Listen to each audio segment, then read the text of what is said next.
출애굽기 1장 1절에서 7절입니다.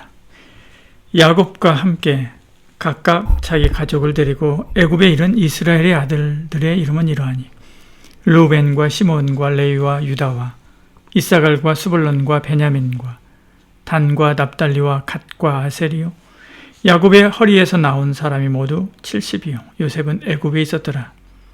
요셉과 그의 모든 형제와 그 시대의 사람은 다 죽었고 이스라엘 자손은 생육하고 불어나 번성하고 매우 강하여 온 땅에 가득하게 되었더라. 아멘.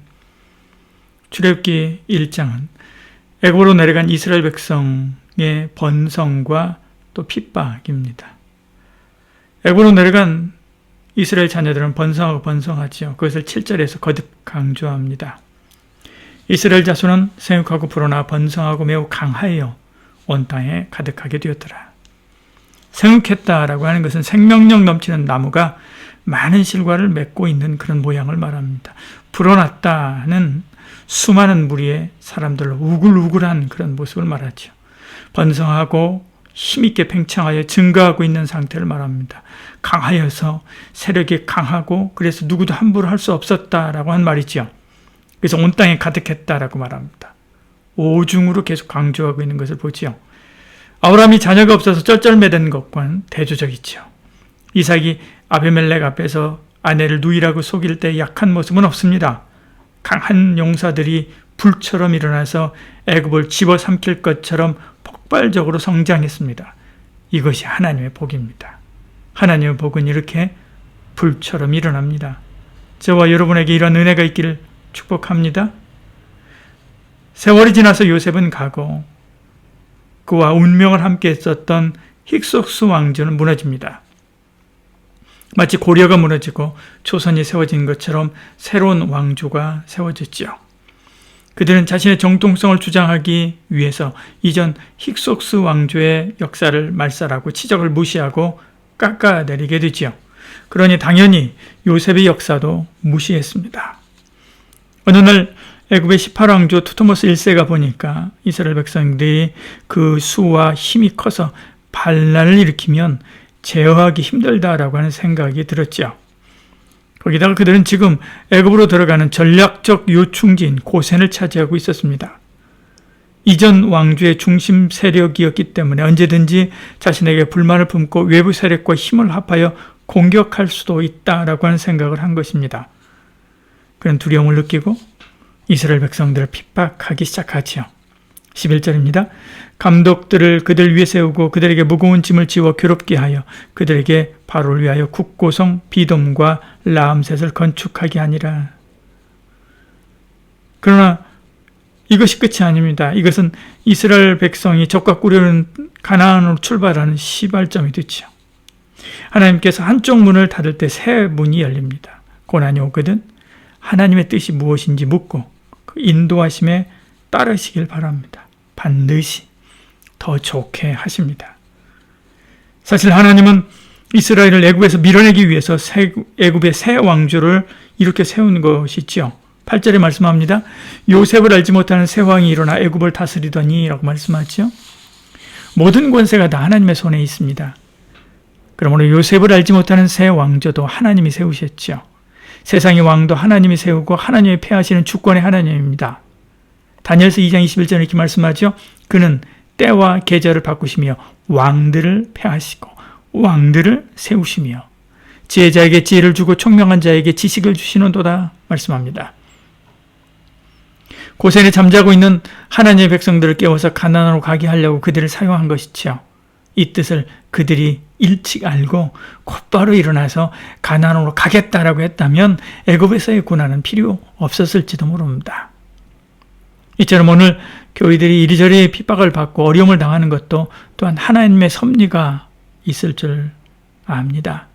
돈과 권력에 취한 교회를 영적으로 깨우고 일어나 십자가 복음 앞으로 다시 나아가게 하기 위함입니다. 이 뜻을 알았다면 곧바로 일어나 다시 복음으로, 다시 십자가로 나갈 수 있어야만 하죠. 그 본래의 자리로 나가야 됩니다. 그래야 우리는 더는 괴로움을 당하지 않고 주님도 기쁜 마음으로 복음의 역사를 일으키게 될 것입니다. 언제나 우리는 스스로 생각해야 됩니다. 나는 하나님의 원하시는 그 자리에 있는가?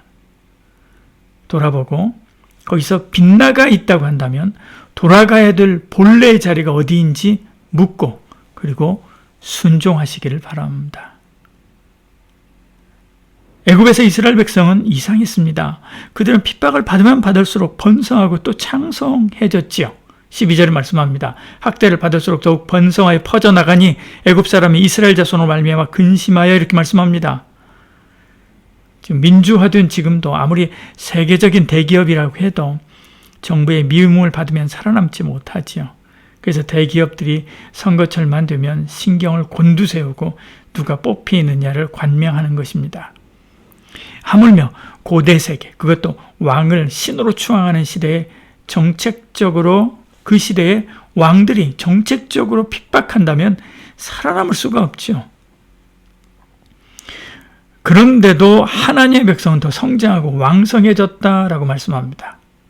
복은 하나님께 있습니다. 아무리 사람이 막으려고 해도 손으로 하늘을 가리지 못하는 것처럼 하나님이 하시고자 하는 것을 사람이 거부할 수 없지요. 이 복의 반대편에 있는 저주도 하나님께 있습니다. 아무리 도망치려고 해도 안 됩니다. 그 무엇으로도 하늘에서 내리는 유황불을 막을 수 없지요. 그 무엇으로도 땅을 터치고 나오는 깊은 물을 막을 수 없는 것입니다. 모든 것이 다 하나님의 손에 있습니다. 그러므로 경제지표나 취업률, 경쟁률 이것에 얽매지 말고 하나님, 저는 사나 죽으나 다 하나님의 것입니다. 하나님, 나와 우리 자녀들을 붙들고 축복으로 통로로 사용해 주시옵소서 그렇게 기도하시기를 바랍니다. 기도하겠습니다. 사랑이 많으신 우리 하나님, 우리에게 은혜를 더해 주시고 함께하여 주시옵소서. 고난과 어려움 중에서도 하나님께서 이스라엘 백성들을 붙잡으시고 함께하시며 그들에게 복을 주시고 그 어려움 중에서도 승리케 하신 하나님, 오늘 여러 가지 많은 어려움이 있지만 그 가운데서도 우리를 붙잡으시고 합력해서 더 좋게 하여 주실 줄 믿습니다. 이 어려운 시기에 오직 하나님만 바라보고 내가 하나님 앞에 바로 서 있는지 확인하고 그리고 하나님이 기뻐하신 자리로 나아가 오직 주의 영광을 위하여 살아가는 저희들 되게 하여 주시옵소서. 세상의 여러 가지 지표 때문에 우리가 두려워하지 않게 해 주시옵소서. 불안해하지 않게 해 주시옵소서. 우리의 시선을 풍랑이 아니라 주께 고정시키고 주만 바라보고 승리하는 삶을 살아가게 하여 주시옵소서. 예수님 이름으로 기도드리옵나이다. 아멘.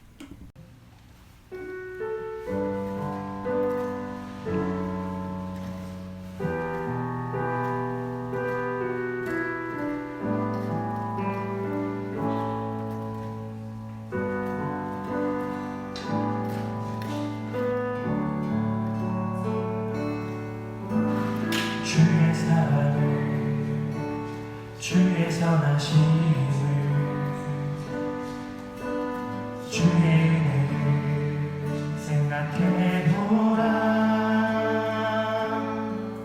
하늘보다도 더 높으신 아버지 사랑 크고 놀랍네. 아버지 사랑 크고 주의 사랑 주의 사랑을 주의 선하심